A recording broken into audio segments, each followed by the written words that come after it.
মোক বহুতেই কয় মোৰ ব্ৰেকআপ হৈছে, মোক মানে এজন ছোৱালী এৰি গৈছে যাক মই এনেকৈ ভাল পাইছিলোঁ, মোৰ সকলোখিনিৰে ভাল পাইছিলোঁ, কিন্তু তেওঁ মোৰ ভাল পোৱা নুবুজি এৰি গ'ল মোক।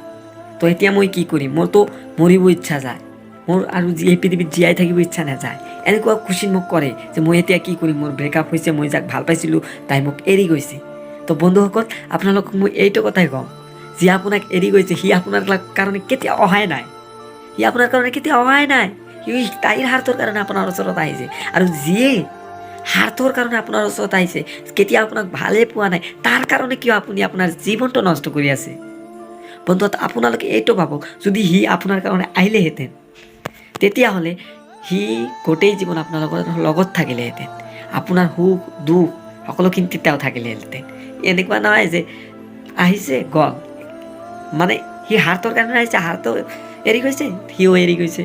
সেইকাৰণে তাইৰ কাৰণে আপোনাৰ জীৱন নষ্ট কৰিতো কোনো লাভ নাই। আৰু জীৱনটো মানে আল্লাই দিছে, সৃষ্টিকৰ্তাই দিছে, মাক দেউতাকৰ মানে কষ্টৰ ফল আপোনাৰ জীৱন। সেইকাৰণে মানে এজন ছোৱালীয়ে এৰি গৈছে, সেইকাৰণে আপোনাৰ জীৱন নষ্ট কৰি, আপোনাৰ মাক দেউতাকৰ হাজাৰ হাজাৰ সপোন নষ্ট কৰি মানে আপোনাৰ কি লাভ হ'ব? একো লাভ নহয়। বৰঞ্চ আপুনি সেই ছোৱালীক দেখুৱাই দিয়ক যে আপুনি কি কৰিব পাৰে। কিহৰ কাৰণে এৰি গৈছে? আপোনাৰ চেহেৰাৰ কাৰণেতো, আপোনাৰ টকাৰ অভাৱৰ কাৰণেতো, আপোনাৰ বাৰীৰ অভাৱৰ কাৰণেতো, আপোনাৰ গাড়ী নথকাৰ কাৰণেতো। সেইটো কৰক যিটো কাৰণে সি এৰি গৈছে। কিন্তু যেতিয়া আপোনাৰ ওচৰত সেইটো আহিব, তেতিয়া সিও পস্তাব কি মই তাক কিয় এৰিলোঁ। নাকি আপুনি গৈ ছুইচাইড কৰিব আৰু তাক দেখুৱাই দিব যে তাইক আপুনি কিমান ভাল পায়।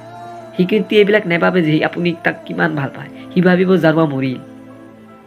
সেইকাৰণে মানে এজন ছোৱালীৰ কাৰণে লাইফটো নষ্ট কৰি লাভ নাই। এজন গৈছে, নতুন আহিব, সি যাব আকৌ, আৰু আন এজন আহিব। জীৱনটোৱে এনেকুৱা। আৰু আজিৰ মানে আপুনি যাক মনেৰে ভাল পাব, সি আপোনাক ধোকা দিব, সেইটো 99% কমন।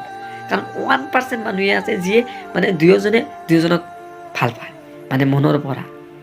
আৰু 99% কেনেকুৱা ভাল পোৱা আছে, মানে এজনেতো ৰিয়েলিটিতে ভাল পায়, কিন্তু আনজনে কেৱল টাইম পাছ কৰে। আৰু সেই টাইম পাছ কৰা মানুহজনৰ কাৰণে সেই সত্যিকাৰৰ ভাল পোৱাটো, যি ভাল পোৱা মানুহজনক মানে ভাল পোৱাৰ ওপৰত থকা বিশ্বাসটো উঠি যায়, আৰু তেওঁ কেতিয়াও ভাল পোৱাক বিশ্বাস নকৰে। সেইকাৰণে গাইজ, মানে ভাল পাৱাৰ মানে লিমিটত থাকক, কেতিয়াও অভাৰ লিমিট নহ'ব।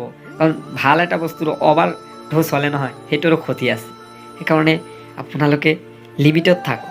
আজিৰ ভিডিঅ'টো ইমানতে, আকৌ ले আৰু এক নতুন ভিডিও। তেতিয়ালৈকে जय हिंद, जय भारत। और एक बार वीडियो को लाइक करो, चैनल को सब्सक्राइब करो, जल्दी से जल्दी।